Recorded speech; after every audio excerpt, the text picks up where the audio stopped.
Hello, and welcome to another edition of Wrestling with Heart. This is the show where we talk with professional wrestlers and professional wrestling personalities about their lives in and outside of the ring, as well as doing acts of charity work, community service, volunteering, and spreading positivity. We're always about the positivity here on the show. And I've got a very special guest with me today. He is an independent wrestling personality, manager, podcast host, and he's done a lot of stuff for the community as a part of the organization Wrestling for Charity. And he's got a podcast called Wrestling and Everything Coast to Coast. Pleased to welcome the one and only Buddy Sotelo Esquire. Welcome, Buddy, to Wrestling with Heart. Thank you very much. Stanley or Stan, what do you prefer? Either one is fine with me. All right, Stan. I'll call you Stan. You remind me of Stan Lee from the from Marvel Comics. Yes, yes. Um The uh legend himself. yes. So thank you very much. I am based here in Northern California, where I've done most of my career here as a professional wrestling manager for federations such as the All Pro Wrestling Federation, California Championship Wrestling, Big Time Wrestling, Supreme Pro Wrestling, and Pro Wrestling Iron, and now Wrestling for Charity. So I've gotten around to as a manager to a lot of the Bay Area feds and Northern California feds. Yeah, I mean, just working all over that circuit. I mean, that's how you get experience. That's how you build up a resume. Was wrestling something you always were into growing up? Yes, my brother's a year older than I am, and we grew up watching Pat Patterson and what was known as Big Time Wrestling in the Roy Shire promotion here in Northern California. And so I watched a lot of Pat Patterson, Jimmy Snuka, Peter Maivia, who, as we know, is the grandfather of The Rock. Rocky Soulman Johnson, who was The Rock's father, fought a lot of matches. Ray Stevens was a huge guy here in the Bay Area. I mean, he was kind of the Ric Flair of San Francisco. And we had a lot of AWA matches out here in Northern California. It was San Francisco is a very AWA dominated territory until the mid to late 80s, when the WWF started coming to more shows. We rarely ever had any NWA shows. So I was always watching a lot of the WWF and a lot of the AWA. And then in the kind of the mid to late 80s, we actually, like about 83, we started getting Mid-South wrestling on cable, and that changed everything. All of a sudden, I started getting to see Robert Gibson, the Rock and Roll Express, Ric Flair, Dusty Rhodes, Bruiser Brody, Abdullah the Butcher, Kevin Sullivan, you name it. Just this whole, other world of wrestling came in, and for me, I just was fascinated by it. My parents couldn't stand it. My dad, who was a wrestling fan when he was a kid, just was absolutely, like, offended to the highest degree that me and my brother loved wrestling so much. And he never saw me perform. He was just, he wouldn't tell any of his friends that his son did all of this stuff, and he was just really embarrassed by it. And that was a huge divide between my dad and myself, was my love of wrestling versus how much he could stand it.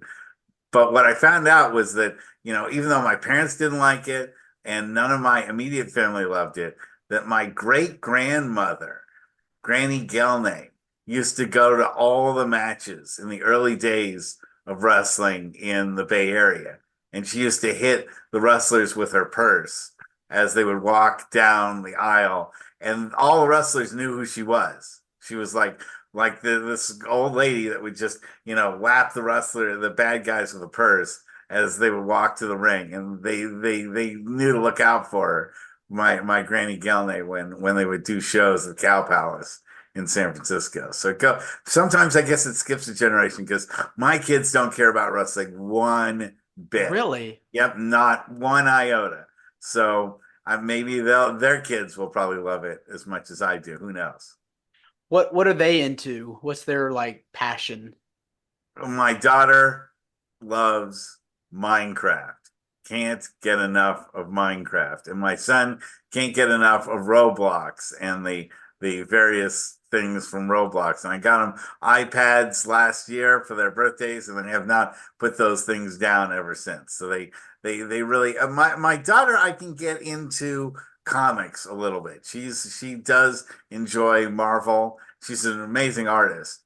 But my son, not he's more all that stuff just kind of bores him, and wrestling just doesn't interest them at all, which Hmm. is always interesting to me because I've tried to make it look, I want them to love the things that they want to love because my dad didn't let me do that.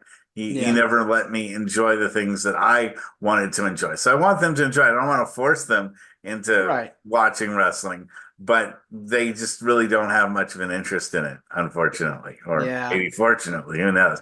It's crazy. It's a crazy business, so I'm not sure that they're missing out by much, if they choose to follow something else. Yeah, I mean, I like to say wrestling is for everyone, and it can be for everyone, but sometimes, it's tough to when you hear like the negative stuff that surrounds it, it's kind of like hard to really like, get Stanley, interested in it. Stanley, 2 weeks ago, I was the funeral service for Tony Jones. Do you know Tony Jones at all? Yes, Yeah, yes. he was a good friend of mine, and he was on the podcast, my podcast number. He's guest number 43. He was one of my Wow. earliest guests because I wanted to have him on there, and he was one of that was one of his last interviews that he did was with Mm, me. I've had to do funerals or talk about the deaths of five of the people, six different people that I've worked with. And so when I say it's a hard business, I really mean it. It's bad enough that, dreams are shattered or femurs get shattered, but to see people like Mark Smith, Mark the Bison Smith die, Roland Alexander die, Boom Boom Kamini die, Mike Lockwood die, Tony Jones die, and Virgil Flynn die. Those are all friends of mine, and they all died. And it's a rough business to know that many people. I don't know that many people on my basketball teams who have died or that I played softball with that have died. yeah. And It's yet in wrestling, a lot of people die fast and sooner than you expect. it's just devastating to hear about somebody that you looked up to growing up, that you really enjoyed, whether that's a wrestler or a musician or some kind of artist or athlete. They're no longer with us, they're no longer around, and it's hard to really get over that loss because you idolize these people, you see what these people are doing, and it's just heartbreaking to hear whenever somebody passes. Well, if you saw the Iron Claw, Hmm. you also realize that wrestling is just filled with these people that live on the extreme that are using doing things that the average person can't do, and they live in such a high fame environment that when the fame is suddenly removed from them, it's not easy for them to then cope with life without the stardom, without the adulation. In fact, I'm sure you've seen The Wrestler, Hmm. and I do the my podcast a lot many times with Evan Ginsberg, who is one of the executive producers for The Wrestler. And I thought one of the biggest messages about The Wrestler is how addicting the sound of the crowd is, and to know that you've manipulated a crowd by doing the things that you do best in the ring. It's bigger than a drug. It's bigger than anything that you can get anywhere, which is why people go through so much to be performers. I mean, whether you're a musician, whether you're an actor, whether you're a sports performer or athlete, the sound of applause, or if you're a heel manager, the sounds of the boos, you know, the fact that you're able to get people to suspend their belief and to believe in you and the product you're selling. It's one thing about wrestling is that you're not selling anything else when you're out there in the ring. You're selling what you have to offer, what you can bring to fans and to the product in the ring. And the acceptance of it is a huge boost. The rejection of it is crushing. And that's why some people, when wrestling goes away, can't handle the lack of a spotlight and the lack of the ability to perform and to get that emotional feedback, that it destroys them. Now, others like Tony Jones, I mean, he was fine with, being retired. It just, his heart just gave out on him. My friend Mark Smith was working out in the ring and he just had a congenital heart condition that just could have killed him anytime. He could have lived with it to his 80s or it could have killed him in his 20s. Instead, it got him when he was in his 40s. Yeah. None of the ones that I worked with were drug related or because of an accident related to intoxication or anything like that. It just Virgil Flynn, who is a Mhm. tremendous high flyer here in the Bay Area, he had a pulmonary embolism and a stroke in his brain. And even though he was only in his early 30s, he was in tremendous shape. And he died. If you had me make a list of people in my life that I thought I would outlive, I would have never put people like Mark Smith, Virgil Flynn, and Tony Jones on a list of people that I thought I'd outlive. But Mhm. that's you don't make that choice and you don't get that choice. But I think all of them would say they wouldn't do anything different than what they did to do what they've done in the ring or do what they did in the ring. They still would have done everything they could have done to be wrestlers, to be performers, and they wouldn't trade that in even for a longer life. Yeah, I mean, it's all about sacrifices. You have to give up certain things in order to pursue like any profession. And wrestling was like their passion, what they wanted to do. And it comes with a price, unfortunately. But for you, when you wanted to break in the business, what was it about wrestling to you that was like, I've got to do this? I love fighting.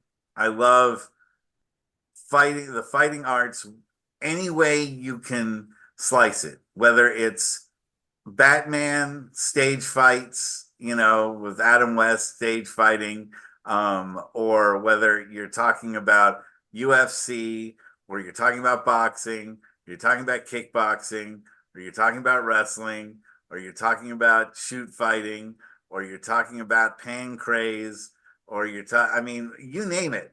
I I watched it and I mean I remember UFC number one, the very first Ultimate Fighting Championship match pay-per-view that they did. And a lot of people never saw that or saw the humble beginnings from it.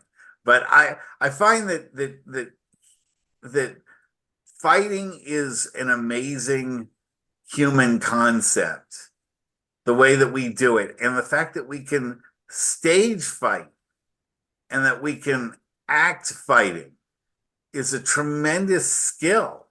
It is not something to just be, oh, well, it's fake. Okay. And therefore you just discount it because it was prearranged and it's fake.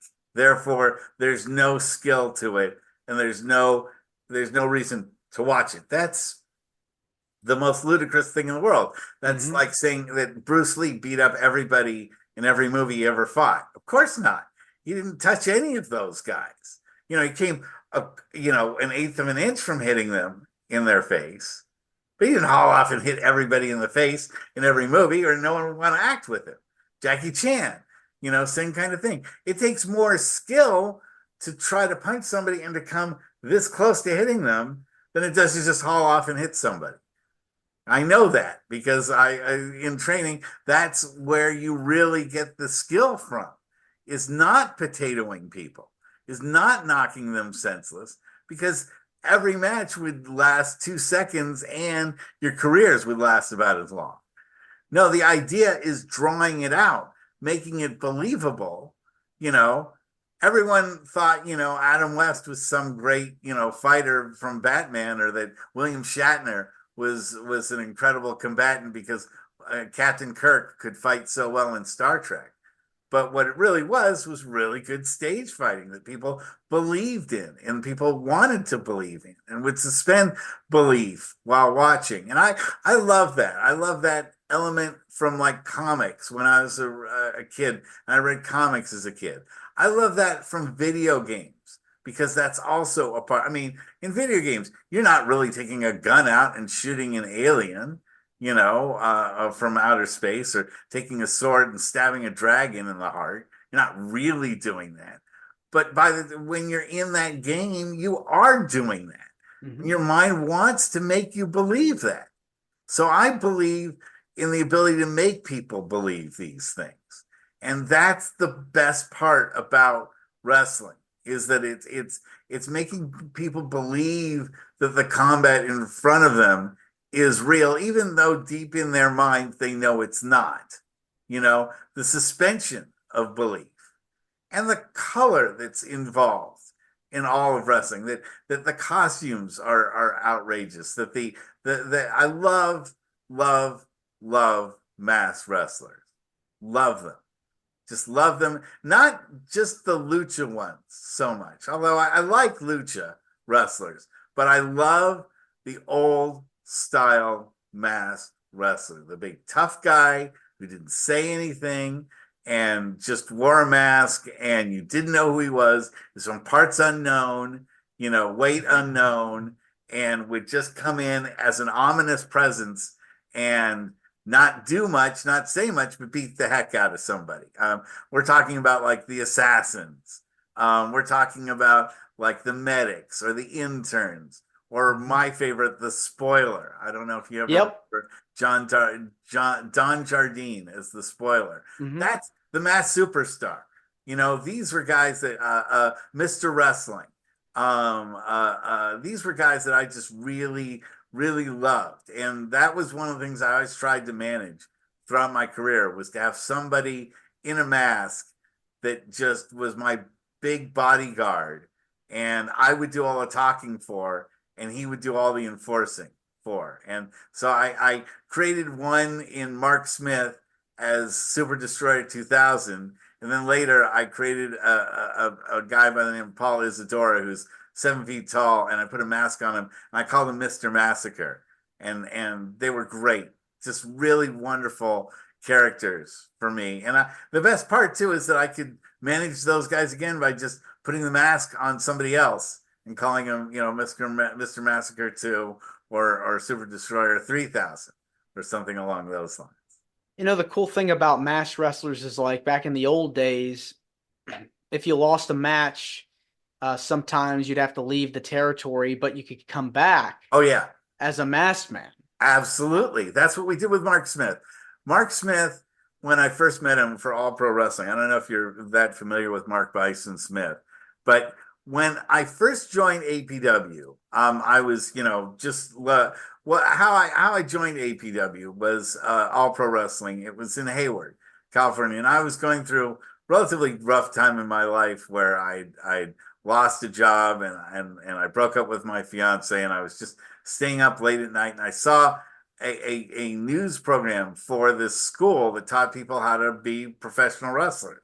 And I was an attorney. I still am an attorney. And I called them up. I said, I can't afford your manager's class right now, but if you need legal help, I would trade in my legal skills to you and rework your contracts and your disclaimers and your online stuff for teaching me how to become a manager. And so I met with Roland Alexander and Donovan Morgan and Mike Modest, and they said, yeah, we can use your skills. And so I would drive out to Hayward on Saturday mornings and get the tar beaten out of me by Vinny Massaro, and also the lady who was learning how to become a valet at the time, one Sarah Del Rey. Okay. Hmm. I used to call her Sarah the Stiff because she would just haul off and wallop me. While she was learning how to like pull her punches, she would beat the living S out of me Hmm. by because she didn't know how to pull her punches. So instead of slapping me in the face, she would like hit me with all of her strength right on the side of my ear with like her arm because and one time she gave me a low blow that really was a low blow. And it wasn't, she just missed. She was supposed to like not go all the way, and she walloped me right where it counted. Yeah, Wow. it's hey, look. She's now the director of female development in the WWE. So she's come a long Hmm. way, and a lot of those people in APW turned out to be big stars, including Mark Smith.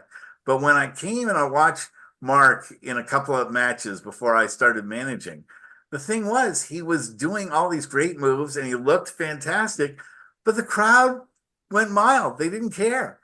As a face, he did not get anybody over. And I said, the way to make him a bad guy would be one, put a mask on him, and Hmm. two, let me do all the talking for him because people are going to hate me. They're going to hate this lawyer that comes in and bugs them and to generate heat at the time. Now, this was before 9/11, so keep this in mind. So I portrayed a lawyer from New York. I like a mobster attorney from New York because everyone was all into the mobster stuff in the early, in the late 90s, early 2000s, The Sopranos and Casino and Hmm. Heat and like, Godfather and all this other stuff. People were really into that mafia thing. So I said, try to play off of that, become an Italian mobster from New York City. And I used to wear a Yankees tie. And I used to say that all my clients were all these famous New Yorkers like Leona Helmsley and Woody Allen and George Steinbrenner. Oh, and this real estate developer named Donald Trump. I used to say he's Hmm. my client. I was the personal attorney for Donald Trump during that Hmm. time. And it just what was great was, and this is the best thing you can do for yourself when you are into wrestling. And too much of it now, everyone uses their real names and there's no characters in wrestling. But for me, the character of Buddy Sotelo was everything I could not stand about attorneys, having worked with them my entire life. And I would just pour all of that into the shell of Buddy Sotelo. Buddy is everything I cannot stand about every attorney I've ever met. And so when other people hate Buddy Sotelo, it's fantastic because it's like, okay, you folks hate everything that I hate about attorneys. And I'm just going to keep pushing that in your face. And as someone else described it, he said, is Russ really that annoying as Buddy Sotelo? Is he like that in real life? He said, my friend said, Buddy is pretty much Russ turned up to volume 11. You turn up the volume all the way and then just break the knob. And that is what your wrestling character really is. If you want it to be successful, you take the personality of yourself and you jam it up to the highest extent that you possibly can and break off the knob. And that is what will make you successful in wrestling. Nobody wants just a mild guy that doesn't do anything. I mean, wrestling is meant to be outrageous. Wrestling Hmm. is meant to be over the top. Wrestling is meant to be loud and constant, a barrage of the senses. That's why I like it. Yeah. I don't like It's stuff that just escapism. yeah, but I don't like something that just is moderate and just goes calmly, straightforward, in a relaxed sense. I like the fireworks. I like the explosions. I like the loud music. And I like and as people say, well, when you get older, all that stuff is going to wear you out. No, as I get older, I want maybe even more of it because, Hmm. I've seen so much of it already that you do have to go a pretty good length to impress me in the ring or in a show because I've seen so much of it. but I'm always craving that. I'm always craving the next great match. I'm always craving to see the next great rivalry and to see guys. That was a great part, and still is a great part of indie wrestling, is watching guys go from nothing to becoming big stars. And I've seen guys become big stars. I met Dilip Singh, better known as the Great Khali, literally right as he got off the boat from India. I mean, right as he got off the plane from India, he showed up at All Pro Wrestling. And he didn't speak a word of English, and he didn't know a body slam from a bear hug. And APW really hammered him into, the basics because he just didn't know anything about that. But guys like seeing Mark Smith go places, another guy that just is really, I thought was a really wonderful guy to work with, is uh, Timothy Thatcher. You know, Yep. Hmm.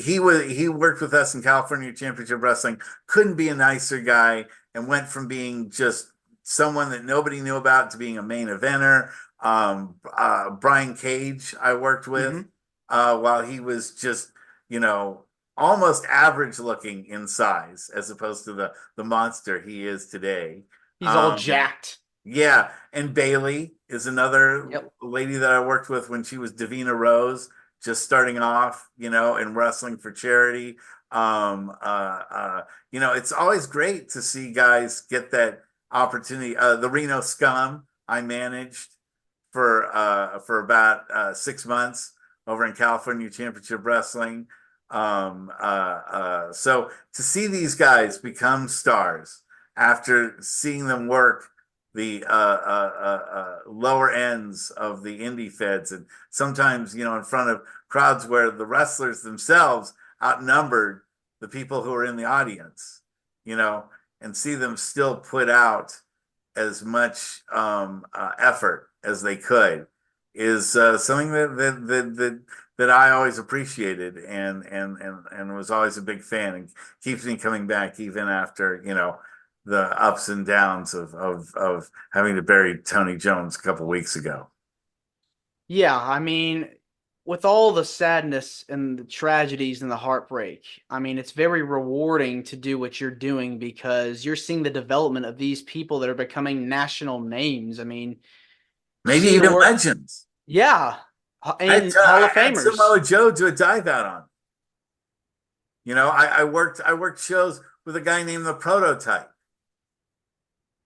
Oh, okay, John Cena. I guess you might know him better as John Cena. Hmm. Brian Danielson was known as the American Dragon and worked a number of shows with us. You don't know at the time who's going to become a legend. You don't, and sometimes things will fall into place, and sometimes you'll see tragic stories of people that were legends that aren't anymore. And again, Mike Lockwood, better known as Crash Holly, is an example of that. And it was very hard for him to come down from being a legend and being, a big deal in the WWE, winding up, doing indie shows again. He never recovered from it. And it wound up taking his life. Well, and he took his life because it was too much to lose that stardom. You have to be prepared. You have to be mentally prepared, not just to be a star, but what happens if you aren't a star anymore? Hmm. And that's why you always got to have something else you got to do. It's so hard. I only know a couple of wrestlers who've managed to keep it from being, who've managed to make wrestling their day job. And the vast majority of them, no matter how talented they are, have had to go on and do something else. Yeah. And that's the reality of it. Yeah, it really is a tough business, but the fruits of their labor will eventually rise to the top, eventually if they just keep putting in the work and find that plan B to get them to help Well, you got to get not get plan A injured. going. That's the other big thing, is that you've got to somehow make it through, and you've got to fight through the injuries you do get. Sarah Del Rey had two incredibly difficult knee injuries that she had to recover from. And I remember how hard she worked at rehabbing to get back into it. I know Bailey has had some incredibly Hmm. huge injuries and she didn't stop. Mark Smith had some huge injuries and didn't stop. You can't, despite, the your body's calling card saying you should stop. If you don't, if you do stop, then wrestling will move past you because there's just too many other people that want it too badly that will fight even when they are busted up. Yes. And if you aren't able to do that, then the industry moves by. And unfortunately, the floor is littered with a lot of people who had a lot of potential, but because they missed out, they couldn't do a show because they got hurt. Someone else took their spot on the show and got the applause, and suddenly they're the ones that move upwards to the WWE, and you don't. And it's very difficult then too. I also think that a number of the guys that I worked with would have done really well had AEW been in existence because they were smaller guys and AEW is more open to the smaller guys. Whereas in the WWE, the only opportunity they had was if they were like Delete, as big as Delete or someone as big as Mark Smith. The average sized guy couldn't get in to the WWE and that was in the early 2000s was when WWE took over WCW and pretty much became a monopoly. There wasn't a lot of other options for guys to take. So that, And that closed door was tough for a lot of people in that early 2000s. and nowadays you see more wrestling organizations pop up, and some of them even have TV deals now. It's more accessible to watch these smaller promotions than it used to be. I mean, TNA and Ring of Honor were on Spike TV and the network channels essentially. And of course WWE was on cable.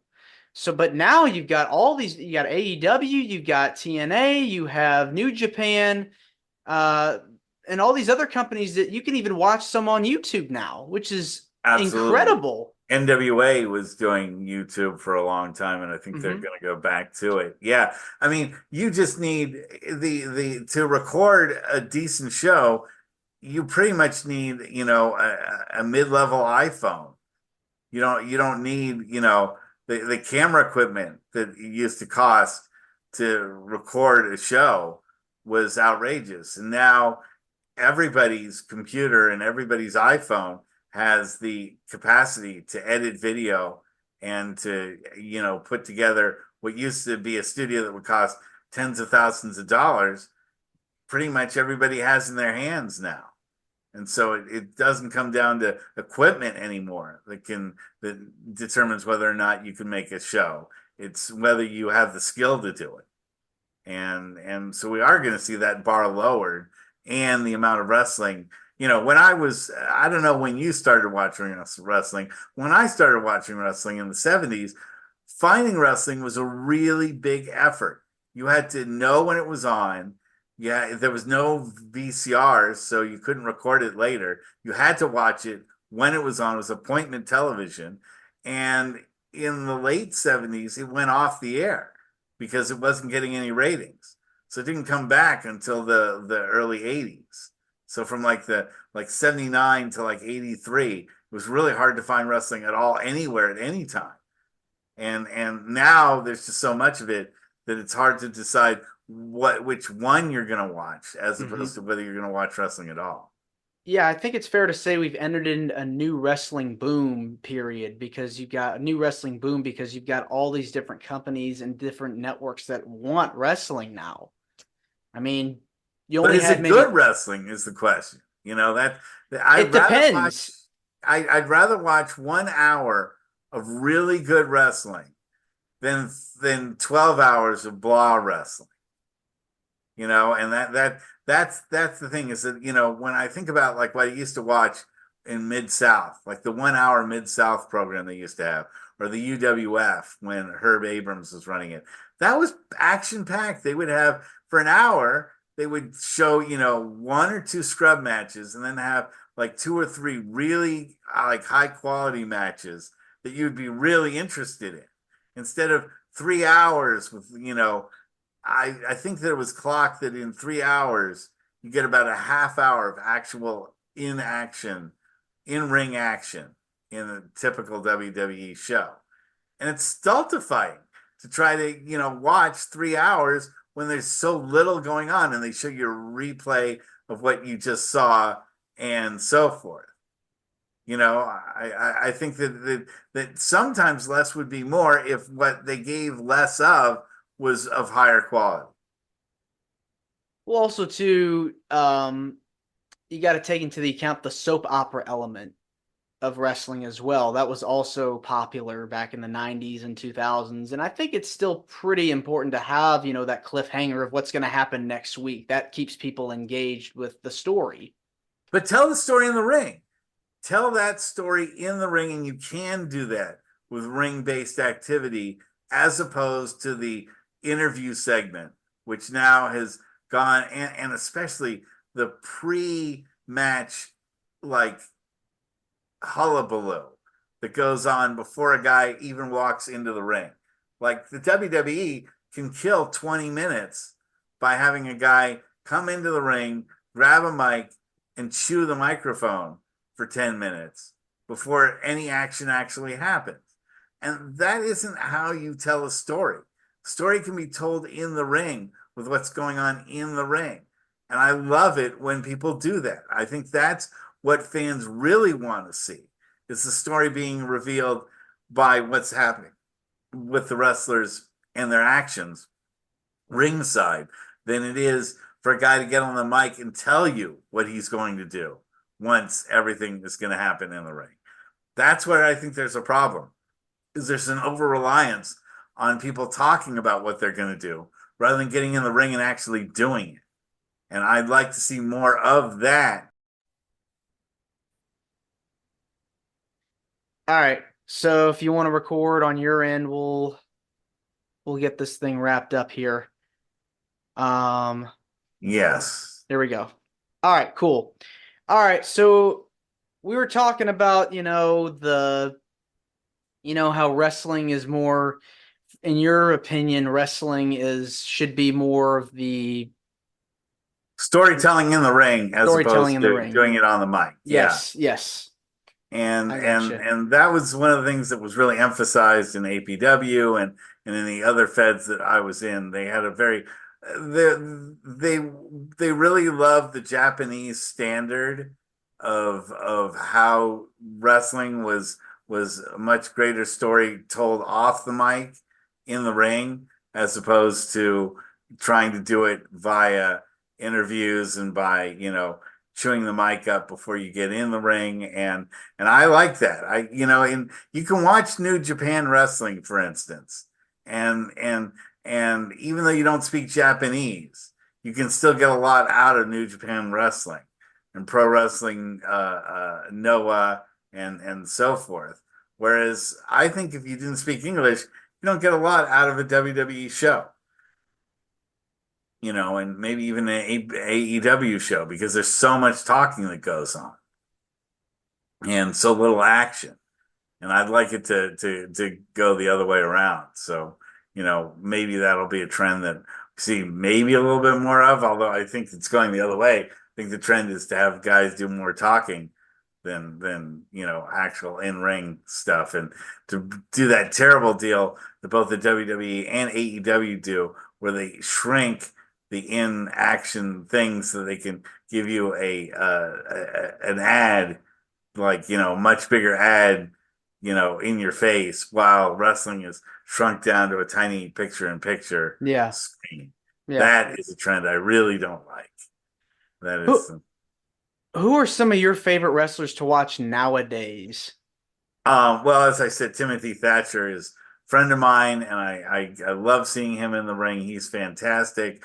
Brian Cage is a friend of mine. Love to see him in the ring. Christopher Daniels, even though he's getting on the old side, great in the ring. Has Brian Danielson ever delivered a lousy match? I don't think he ever has. No. Bailey is wonderful. Hmm. for people that I haven't worked with, I'm a huge fan of Eddie Kingston. I Hmm. think he is the guy that really brings that believability factor to the ring, and is a guy that he's worked so hard to get where he is. I think he had a great year last year. I thought he was, in my opinion, the wrestler of the year. But I could see Swerve Strickland Hmm. is great to watch in the ring. He really brings all of it, and he's got talents in every level. Great on the mic. I liked MJF before he got hurt. He was really good in the ring.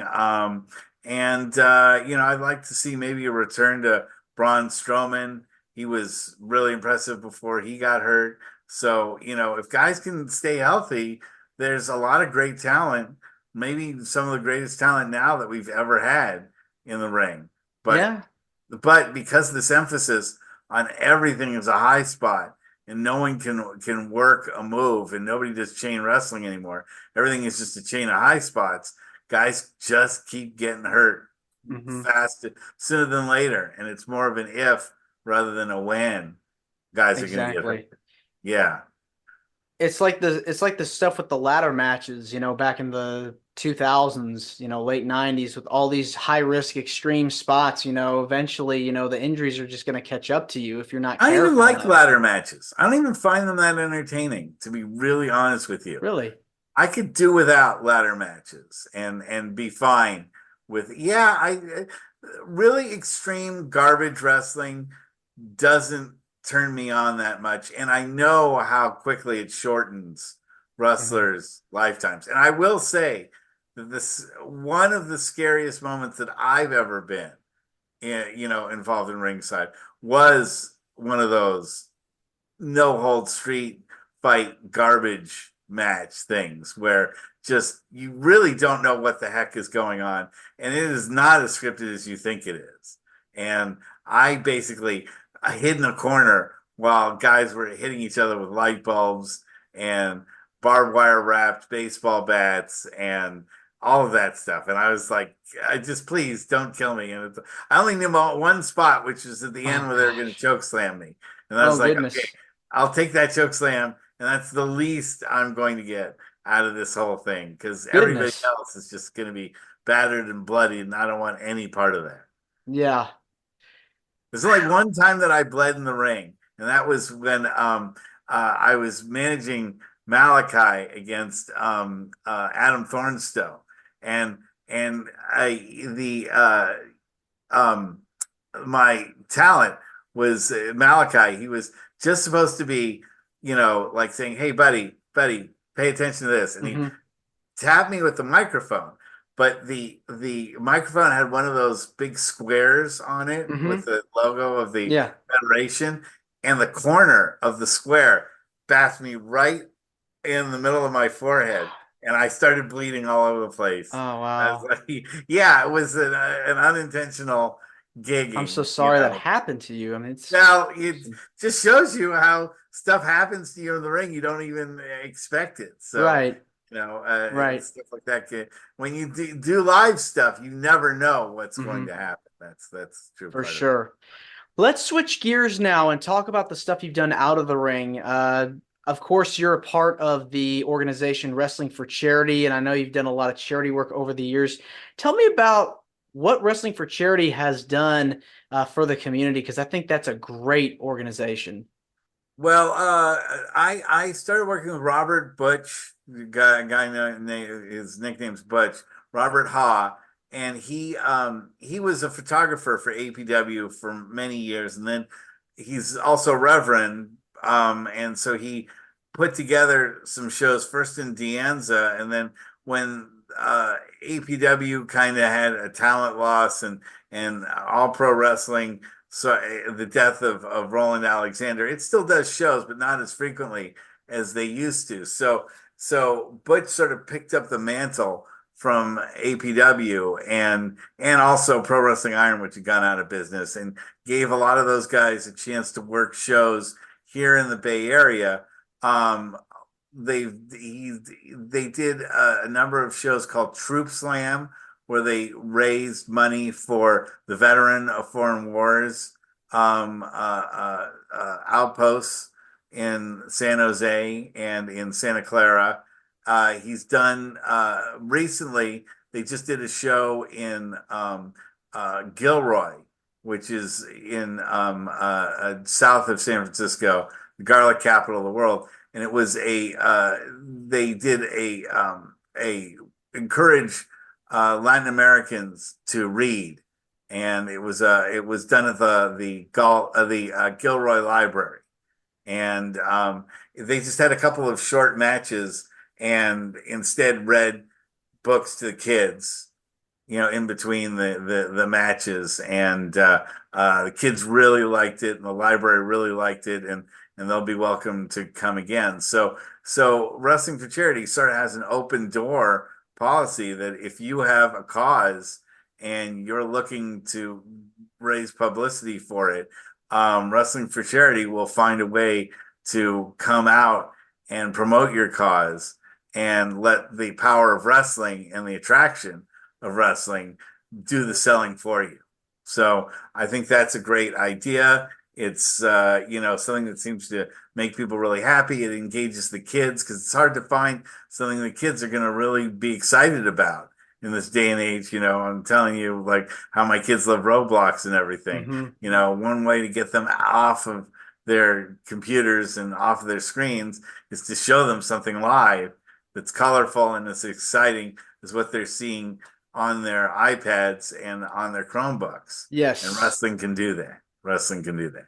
no doubt about that. Was there a particular event that you enjoyed being a part of while working for Wrestling with Charity? Yeah, I love the Troop Slam shows that I did because those are the ones that Bailey were got some of her earliest matches in. So working with Bailey at Troop Slam and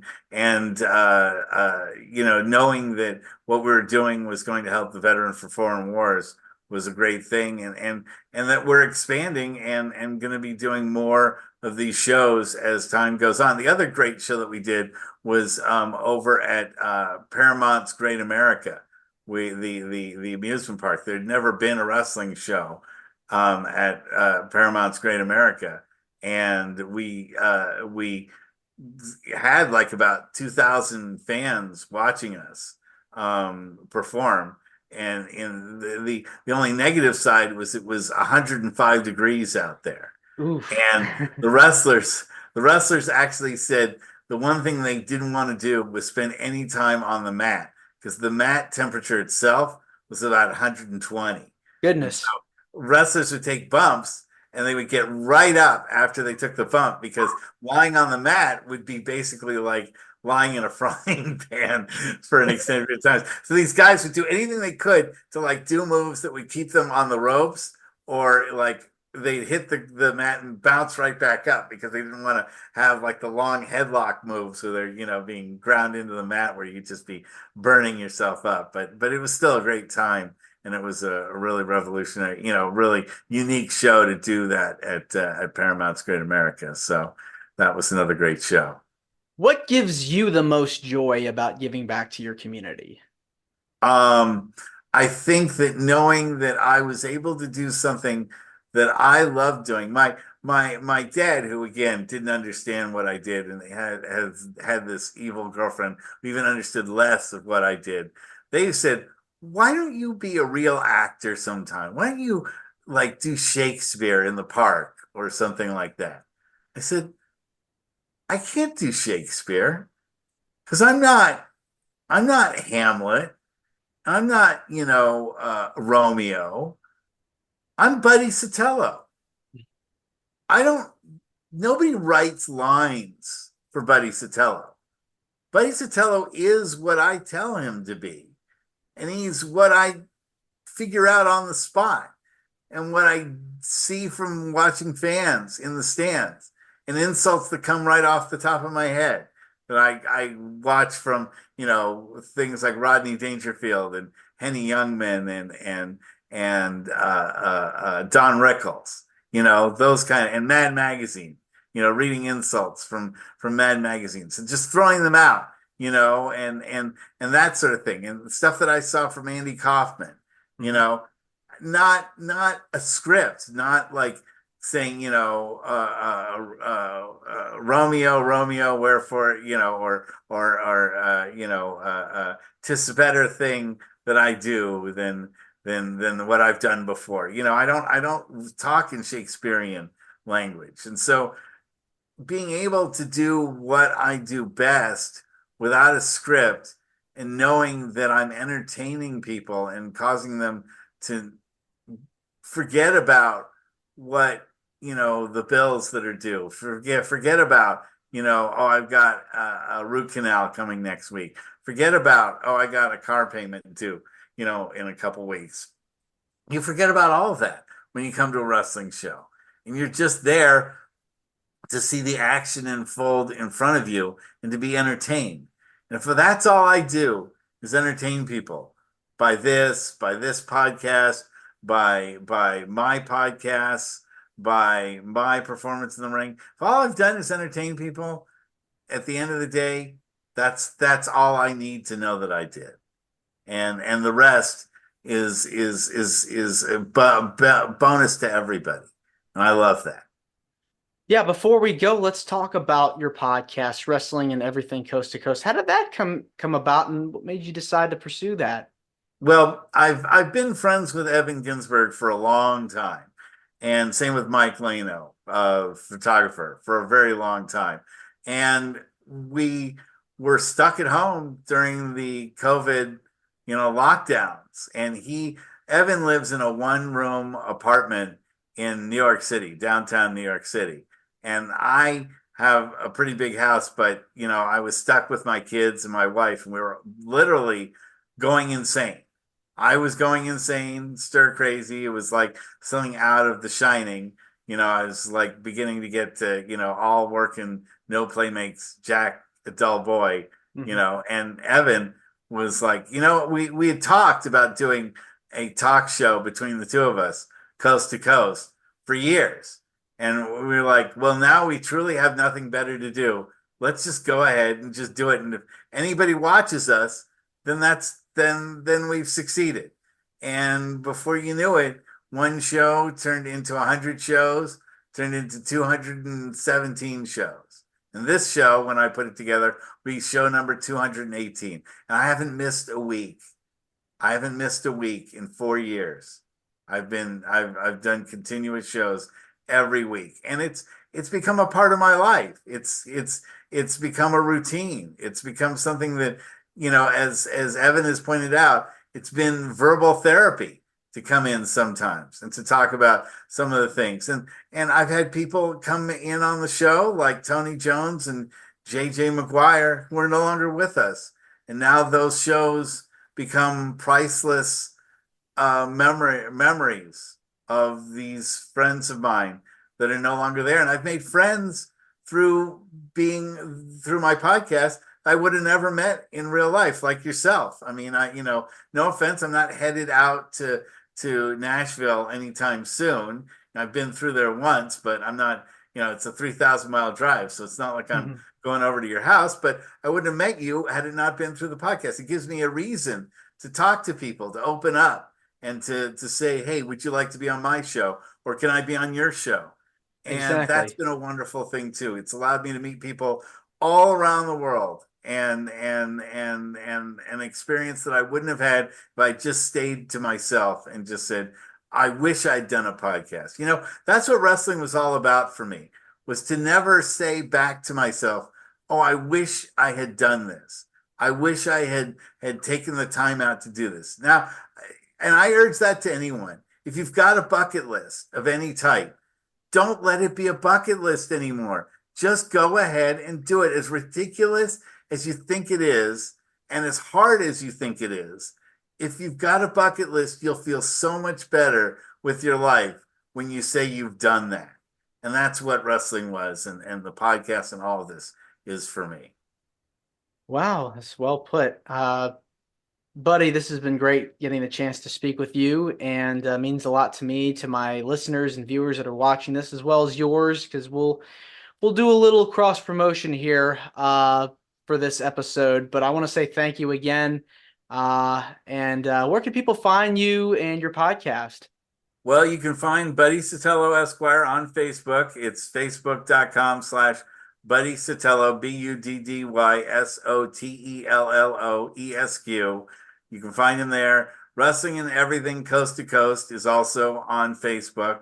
Wrestling and Everything Coast to Coast, all one word, Facebook.com. And then you can find us on YouTube.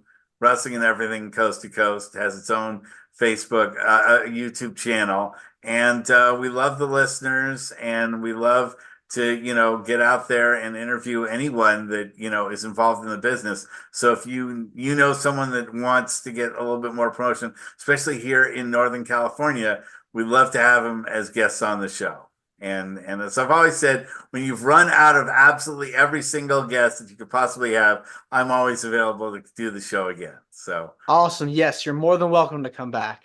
thank you so much. All right. Take care. Thank you.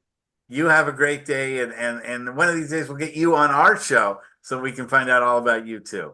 For sure. Thanks Thank you, again. Stan. You're welcome. Take care.